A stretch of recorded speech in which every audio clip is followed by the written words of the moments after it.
事実を事実のまま完全に再現することはいかに面白おかしい架空の物語を生み出すよりもはるかに困難である。アーネスト・ヘミングウェイ。男の背後には拳銃を持つ強盗が迫っていた。男に強盗をしようと照準を定めていた。男は薄く目を開け歩き気配を伺っていた。ここはフィリピンの下町スラムの一角。おい、うわっ！人体のパーツを電車の車列に例えるなら、体幹部は連結部。男はここを姿勢と呼吸で整え、少しの重心移動で莫大な力を出した。これは事実談であり、この男は実在する。この男の一大記を読者に伝えたい一念闇がたいので、アメリカのノーベル賞作家ヘミングウェイの言う困難にあえて挑戦するしかない。私たちは真剣かつ冷静にこの男を見つめ、そしてその価値を読者に問いたい。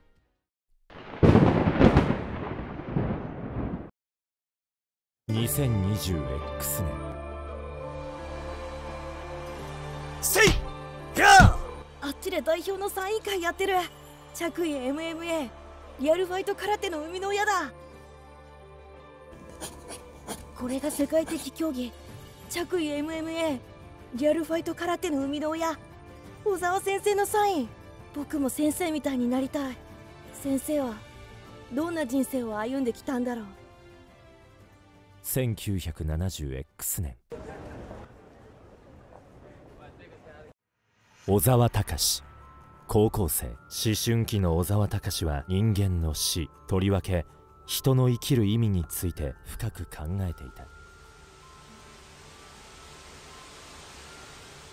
人は必ず死ぬ。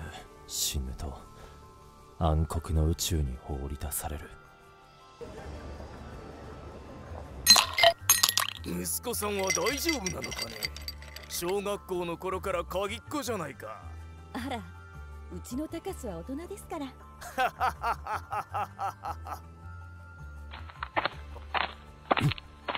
お前が小沢隆か。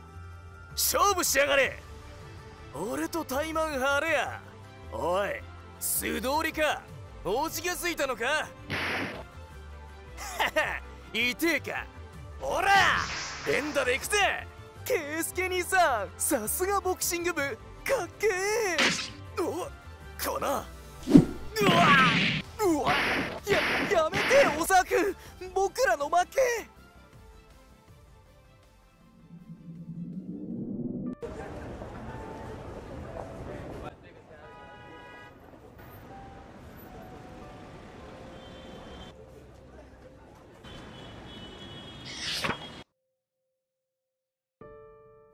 空虚だ。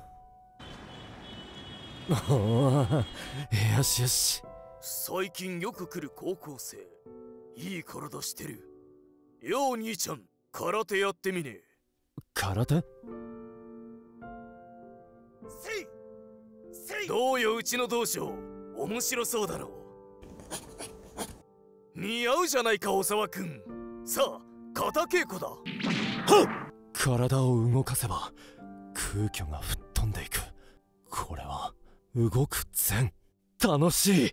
空手との出会いは小沢隆の空虚な心を癒した。お前空手バカ1台読んで入門したのか。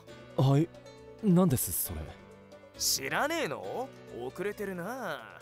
まあここは当てる空手だ。心配いらねえ。喧嘩も強くなるさ。海外視聴者向けの補足説明であるが、漫画内の時代背景において日本の空手競技は攻撃を当てないことが主流だった。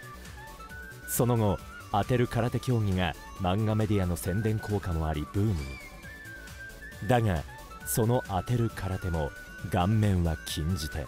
この漫画はそんな時代のお話である。師範、そろそろ小沢君にも組手をやらせていいかと。よかろう。やった。ずっとやりたかったんだ。ストリートファイトで鳴らしたから自信がある。始め。間合いはちゃんと測って打撃も応戦し、乱戦になったらいつものように首投げから抑え込もう。せいやあ、やめい。何？離れろ離れろ。なんで？一本の声が聞こえなかったのか。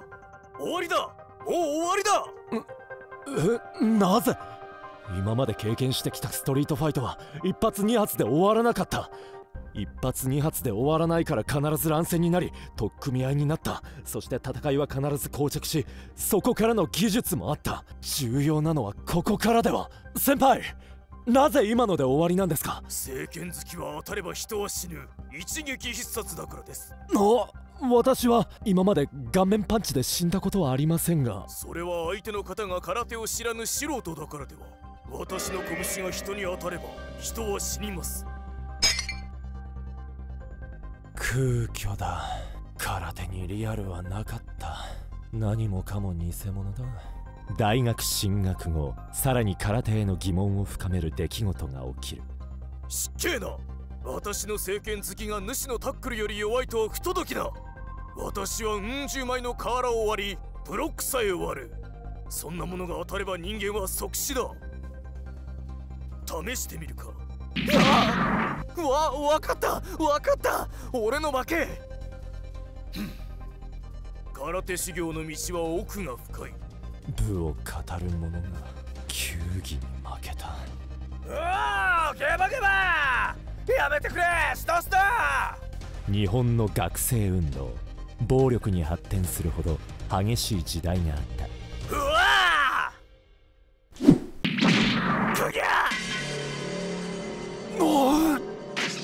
生きている。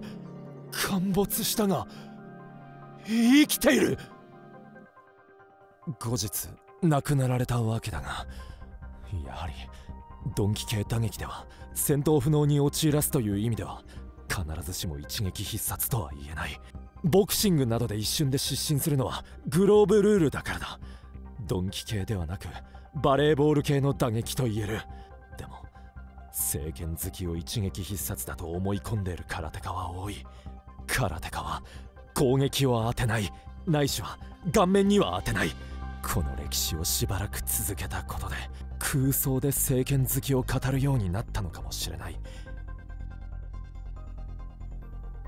今まで空手、ボクシング、ウェイトトレーニング、いろいろやった。どれも私の空虚を完全には埋めてくれない。どこにリアルはあるの？極真空手全日本チャンピオン東隆は防具で安全性を担保した上での顔面解禁投げありのほぼ何でもありルールの空手競技を考案。習いたい。だがここ長野には私が立ち上げた空手研究会もある。東先生の道場は宮城県。長野を離れるわけにはいかない。とりあえず一回会いに行こう。そうですか。長野からはるばる。よかったら一回スパーリングしてみましょうか。始め。東先生の著書はみ出し空手で読んだ。先生は私と似た格闘理論を持っていた。直好きは言うほど効かないという事実。しかも防具付きなので顔面パンチから乱戦になる可能性は高い。そうなったら得意の首投げでさい。組んだ。さつき、そうか、さすが東先生。すごいパワー。やめ。君には才能がある。よかったら下宿を借り長野と往復生活で大道畜を学ぶといい。そして私の技を長野の人に伝えるといい。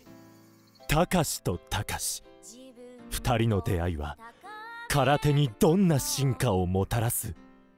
これも技術のうち力を抜け力を抜いて相手に聞かなきゃ意味がない。